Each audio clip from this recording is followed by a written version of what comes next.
Last night, she abruptly resigned as the host of the show.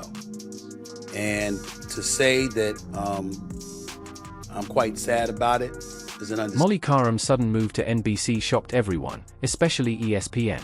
Behind the scenes, she had been quietly dealing with health issues, personal struggles, and growing frustration that she had kept hidden for years. Her resignation caught ESPN completely off guard. Molly, once considered the face of ESPN mornings and the steady voice beside Stephen A. Smith on First Take made a bold leap no one expected. This wasn't just a career change, it was a major shakeup. ESPN lost not only a star but also a symbol of its morning dominance. Rumors inside ESPN's headquarters in Bristol suggest panic, as NBC didn't just offer Molly a job, they gave her full creative control, a primetime slot, and a multi-million-dollar contract far beyond what ESPN had offered. Even top names like Stephen A. are now reconsidering their loyalty. On a regular Monday morning in September 2025, sports fans tuned in expecting the usual debates and familiar faces. But something felt off. The chair that Molly had filled for years was empty, and her absence marked the start of a new, uncertain era for ESPN. Good morning, and welcome to First Take. Normally, our friend Molly Qerim would greet you. However, Molly announced last night she will be departing from ESPN. Molly Qerim's sudden exit from ESPN hit the sports world like a thunderbolt on a clear day. At 41, she had spent a decade as the steady, respected presence on First Take *, navigating intense debates and becoming a familiar face to millions. But without any farewell or warning, she was gone, effective immediately. As news spread that she had signed a massive deal with NBC Sports, the internet exploded, ESPN executives were left scrambling, and Disney shareholders were reportedly stunned. But the real story behind her departure goes deeper than just a better offer. It's a revealing look into the high-stakes world of sports media, one filled with intense corporate negotiations, personal leverage, and the struggle for professional respect. This wasn't just about switching networks, it exposed the harsh reality even top talent faces when contracts come up for renewal. It all began on September 15, 2025, during ESPN's Monday Night Football doubleheader, when reporter Ben Karp broke the news that Molly was planning to leave ESPN by year's end. Though ESPN had offered her a new contract, she turned it down. And in an industry where stars often negotiate better deals, Molly's choice showed this was more than business, it was a statement. In the fast-paced world of television, tough decisions about talent are common, but what made Molly Qerim's exit from ESPN so explosive was the unexpected timing and how the news went public. The very next day after the leak, Qerim shared on Instagram her disappointment, saying the announcement came out earlier than she intended and not the way she had hoped. Imagine that, a veteran broadcaster with nearly 20 years at one of the world's biggest sports networks wasn't even given the basic respect of announcing her own departure. ESPN had reportedly planned for her to step down from First Take by year's end, exploring other roles for her within the company, but both sides failed to agree on new terms. What should have been a respectful, well-managed goodbye turned into a rushed and uncomfortable exit. On the September 16 episode of First Take *, her longtime co-host Stephen A. Smith spoke with visible emotion, showing surprise and sadness, while hinting at deeper issues behind the scenes.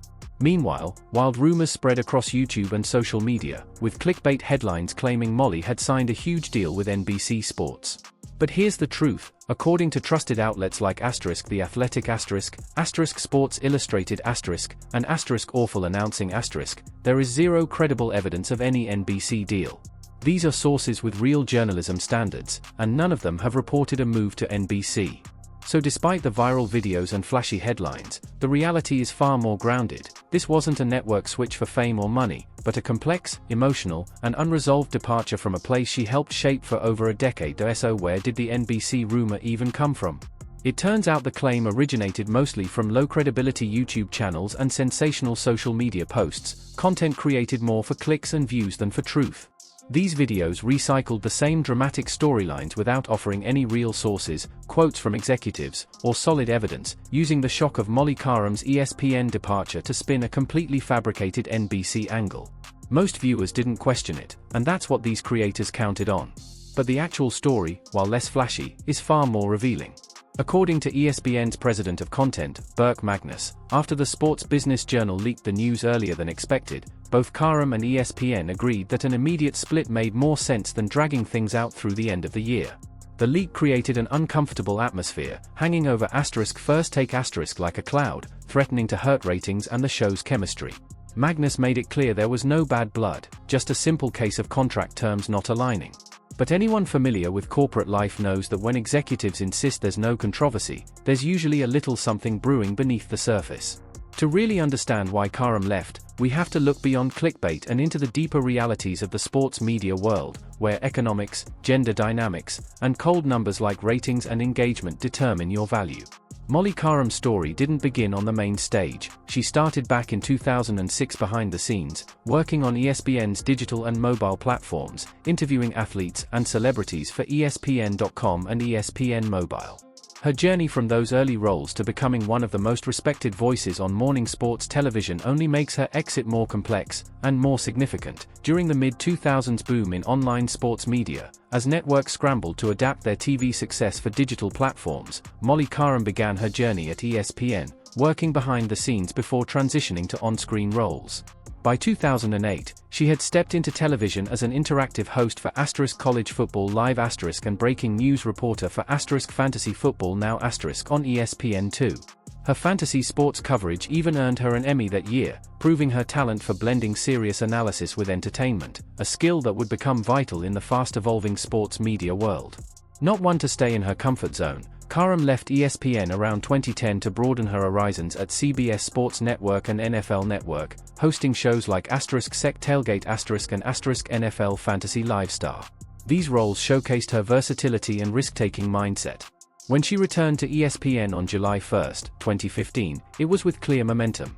Within weeks, she became the interim host of First Take*, and by September 15, she made history as the show's first permanent female host. This wasn't a symbolic move, it was the result of years of hard work and proven performance under pressure. Under Qerim's leadership, First Take*, thrived, even moving from ESPN2 to ESPN in 2017 with an immediate 12% rating spike. Her role as the calm, balanced moderator amid fiery debates was key to the show's success. So, why couldn't ESPN and Qerim agree on a new contract after a decade of results and a resume most broadcasters would dream of? According to former ESPN personality Marcellus Wiley, Qerim wanted more, specifically creative freedom and the chance to host her own show. But ESPN reportedly saw her only as a moderator, not a standalone star. Wiley also claimed she asked for a major pay bump but was undervalued compared to colleagues. For context, Stephen A. Smith signed a contract worth around $21 million per year. While no one argued Qerim should earn that same figure, the gap highlighted how her contributions may not have been fully recognized. The result was a failed negotiation shaped by deeper issues in sports media, power, perception, and pay. But when you're the host of the network's top-rated morning show, when you've done the job seamlessly for a decade, and when you're the one holding it all together while analysts argue passionately on air, shouldn't that level of skill and consistency be valued accordingly? The issue becomes even more striking when reports suggest that other ESPN personalities, like Mina Kimes, may be earning more than Qerim, despite not anchoring the network's flagship morning program. It raises uncomfortable questions about how value is measured in sports media and whether behind-the-scenes contributions are being fairly recognized.